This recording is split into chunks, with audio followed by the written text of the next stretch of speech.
What's up with mountain climbing? I just don't get it. What a weird thing for a Yamabushi to say, let alone a master Yamabushi. I mean, Yamabushi are mountain ascetics. The Yama literally means mountain. You'd expect Yamabushi to be okay with people climbing mountains, right? However, my wise and all-knowing Yamabushi master, Hoshino Fumihiro, always says he can't understand climbing mountains for the sake of climbing mountains. You see, for Master Hoshino, it's not that mountain climbing is bad. No, it's exactly the opposite. For Master Hoshino, mountains aren't there to simply be climbed. Mountains are there to be worshipped.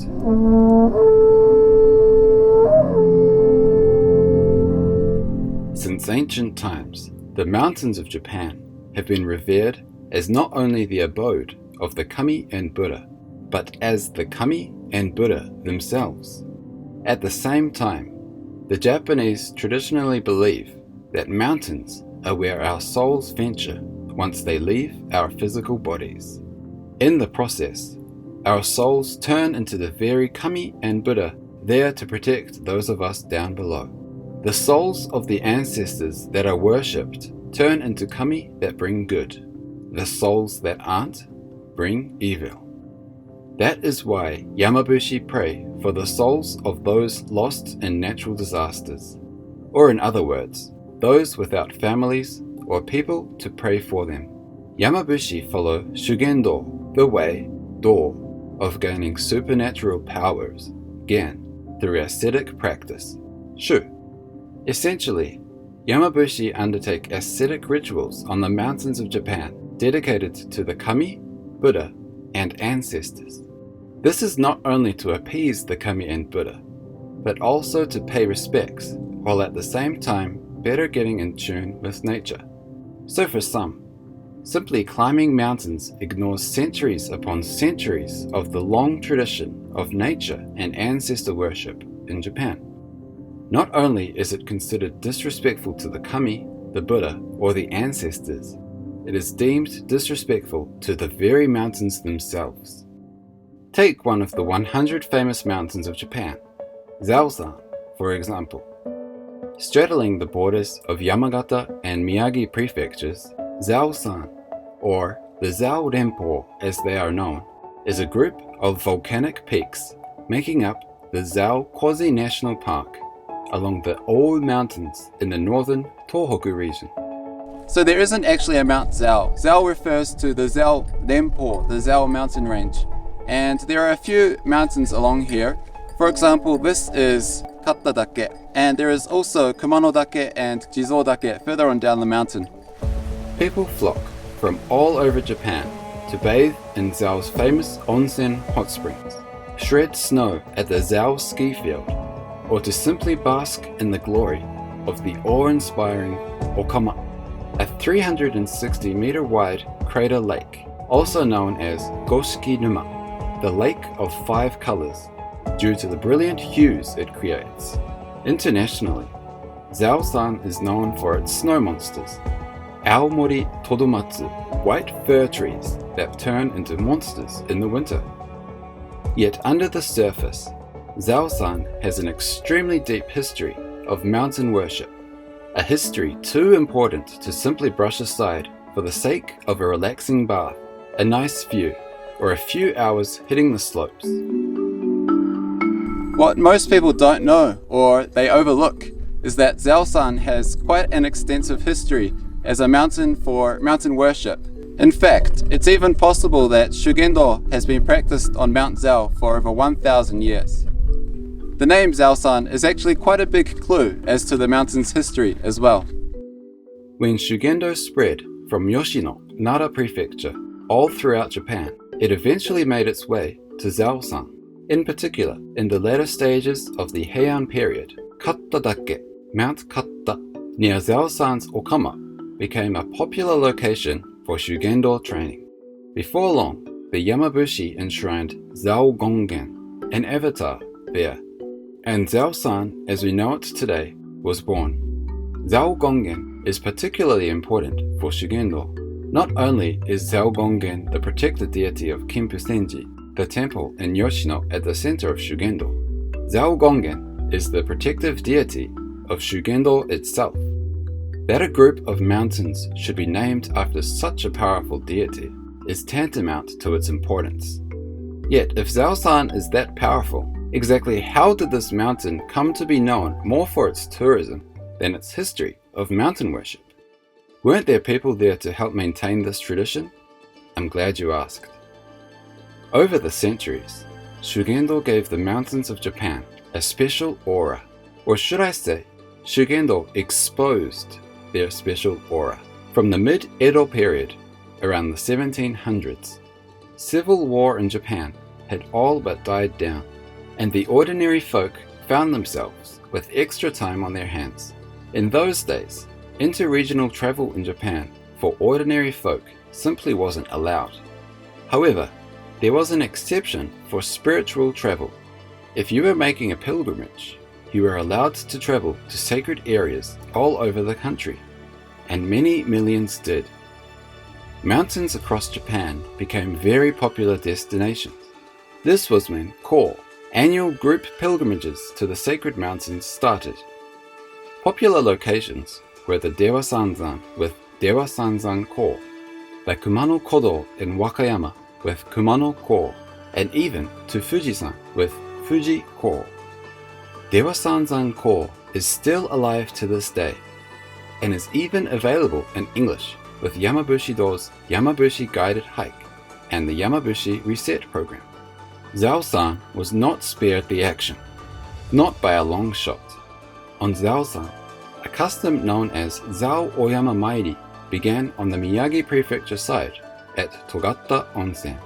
During Zao Oyama Mairi, visitors to Zao-san made their way via Sai no Kawara to the summit of Katta-dake, where they paid their respects. Besides Okama and the snow monsters, visitors to Zao-san in those days would have come across many interesting spots indeed. For example, the area between Katta-dake and Kumano-dake that passes by Okama is known as Umano-se, the horse's back, due to its distinctive shape. In addition, many mountains in Yamagata are purportedly home to Yokai, supernatural beings such as the Tengu found on Tengu-yama, or on Tengu Sumotori-yama. Zao-san is home to its own Yamamba, literally mountain hag. A Yamamba is an elderly woman who inhabits the mountains and forests of Japan. Well, at least they were an elderly woman. Yamamba are older women who have been corrupted and transformed into monsters. They are known to take on the appearance of a nice elderly woman offering shelter and food to unsuspecting travelers. However, Yamamba turn into their true form at the drop of a hat. Once revealed, they use powerful magic to try and eat the very people they set out to help in the first place. Be very wary of elderly women on the mountains of Japan.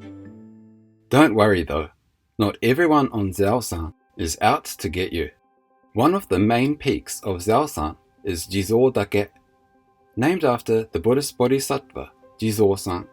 If you've ever been out and about in Japan, chances are you would have come across Jizo-san, a Buddhist statue with characteristic red hat and bib, often found along roads and in cemeteries.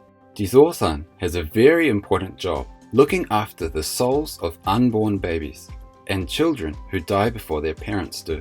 In Japan, it is believed that children who die before their parents cannot cross the Sanzu River that takes them to the afterlife. Jizo-san hides these children in his clothing to protect them from evil spirits on behalf of the parents. Have you ever noticed small piles of rocks stacked on top of each other on the mountains of Japan? They are placed there in the hopes of shortening the amount of time these children have to suffer in the underworld. Legend has it that unborn children are condemned to stack these stones on top of each other in vain, as they always fall over. Demons push over these stacks to torment the children, but as protector of these children's souls, again, Jizo-san offers safe haven and protection from the demons by hiding the children under his garments. Many people place red hats and bibs on Jizo-san to help protect the children he saves. Over the centuries, thousands upon thousands visited Jizo-san while keeping a lookout for Yamamba. Then, despite suffering some damage during the Meiji period Shinbutsu Bundi, the separation of Shinto and Buddhism, from 1868 to around 1873, the custom of Zao Oyama Mairi remained popular until after World War II. However, in 1962, a road was completed connecting Zao Onsen and Togata Onsen on the Yamagata and Miyagi prefecture sides of Zao-san respectively, known as the Zao Echo Line. This road led to a huge boost in tourism to the area, but it came at the expense of Zao Oyama Mairi. In some places, the road was built directly on top of the ancient trails, and many, if not all, stopped walking the ancient paths.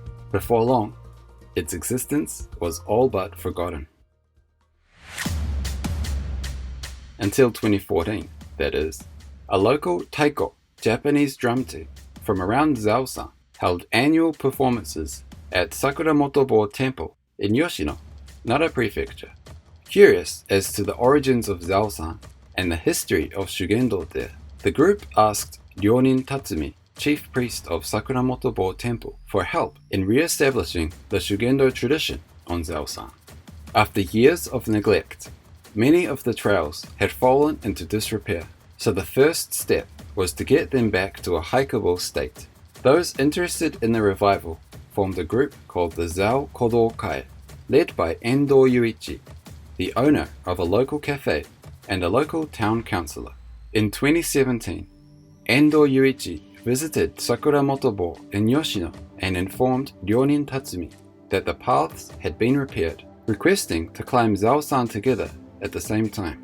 It wasn't until 2020 that Tatsumi was able to come, and as he did so, he brought with him the lessons of Shugendo, just as the founder of Shugendo, En-no Gyoja, had spread its teachings to Zao many centuries ago. So for the first time in more than 50 years, it was made possible to walk the ancient trails, and these trails have since been named the Zao Legacy Trail.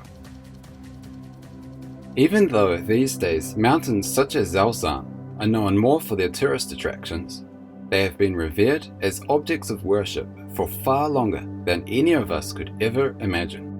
Mountains in Japan are not only the abode of the Kami and Buddha, they are the Kami and Buddha, and they demand our respect. Don't get me wrong, I'm not saying if you're not going to pay your respects, don't even bother going to the mountains. I'm saying that if you ever happen to find yourself on a mountain in Japan, at the very least, be sure to show your appreciation, lest you incur the wrath of the Kami, or the Buddha, or the ancestors, or Yamamba, or Master Hoshino, for that matter.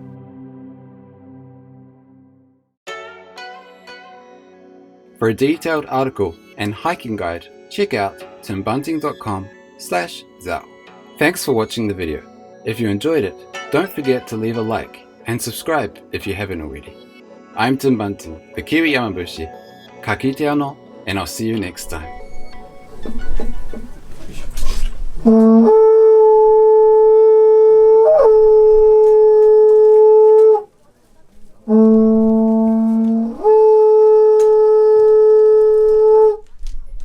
Mm-hmm.